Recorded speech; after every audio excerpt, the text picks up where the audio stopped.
Inilah kisah Nabi Isa yang memberikan semua emasnya kepada lelaki rakus. Pada suatu hari seorang lelaki datang kepada Nabi Isa alaihissalam dengan hati yang tulus. Ia berkata bahwa ia ingin selalu menyertai beliau kemanapun beliau pergi.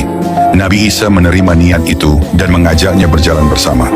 Suatu hari mereka berhenti di tepi sungai untuk beristirahat. Mereka memiliki 3 potong roti. Nabi Isa memakan 1 potong, lelaki itu memakan 1 potong, dan tersisa 1 potong lagi. Saat Nabi Isa pergi minum, roti yang tersisa itu hilang. Ketika kembali beliau bertanya, "Siapa yang mengambil sepotong roti itu?" Lelaki itu menjawab, "Aku tidak tahu." Lalu mereka melanjutkan perjalanan hingga bertemu seekor rusa dengan 2 anaknya. Nabi Isa memanggil salah satu anak rusa untuk menyembelihnya dan memanggangnya, lalu mereka makan bersama. Setelah itu Nabi Isa berdoa dan dengan izin Allah, maka anak rusa itu hidup kembali. Nabi Isa bertanya lagi, "Demi Allah yang telah memperlihatkan kepadamu mukjizat ini, siapa yang mengambil sepotong roti itu?" Lelaki itu tetap menjawab, "Aku tidak tahu." Mereka berjalan hingga sampai ke tepi sungai.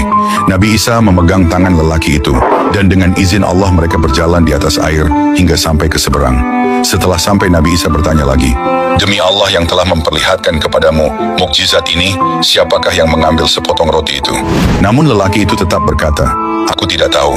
Perjalanan berlanjut hingga mereka tiba di sebuah hutan.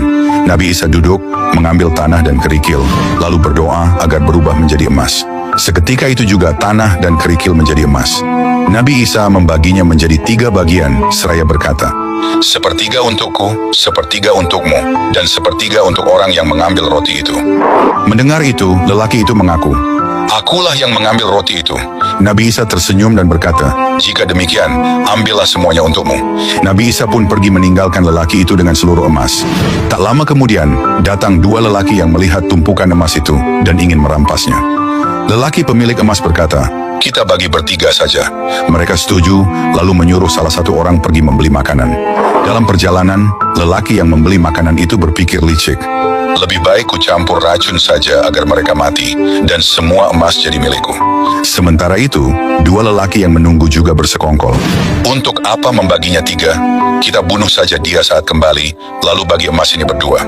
Ketika lelaki yang membeli makanan itu pulang, ia langsung dibunuh. Dengan puas, keduanya memakan makanan yang ternyata sudah diracuni sebelumnya. Dan tak lama, mereka semua pun mati di tempat. Beberapa waktu kemudian, Nabi Isa melewati tempat itu dan melihat 3 mayat yang tergeletak di sekitar gundukan emas. Beliau berkata, "Inilah perumpamaan dunia. Berhati-hatilah kamu terhadap godaannya."